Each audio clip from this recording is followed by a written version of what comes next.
Halle fell in love with God's family room as she realized the walls stretched out further than eye could see, but she still wondered what it was that she had in her hands to help build out such expansion in the world. That's when Angelo brought her through the house to the next door, one that looked to be leading towards the garage. Halle was nothing short of surprised as she entered, realizing the entire garage had been remodeled into a giant room with white walls and even a blank white floor, almost like she herself was now standing within a giant white board.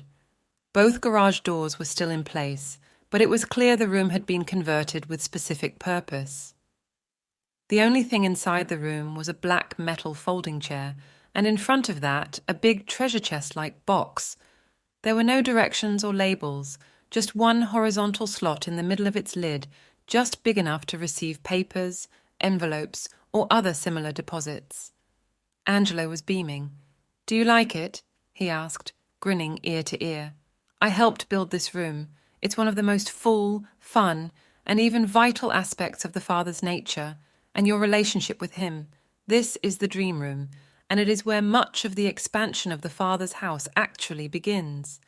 God loves when his children dream with him into what the world presents as impossibilities. He loves when they dream into building an addition on his house for his family, and even more, the Father loves to dream with you. This room is an invitation to dream with God into every possibility you were created for and to begin to find your purpose." "In fact," Angelo continued, "that's why we use the garage. It's the room in the house with the biggest doors, so that when a dream is right and ready with its process and timing, it will have ample room and freedom through those doors to launch out into the world. Now, you are invited to make this room your canvas, brainstorm on the whiteboard, and cast a vision for the world." If Halle knew anything, she knew the Creator himself was in this room. Even though the room seemed blank, it invited God-given imagination, and Halle knew it was alive. "What about the box?" Halle asked Angelo.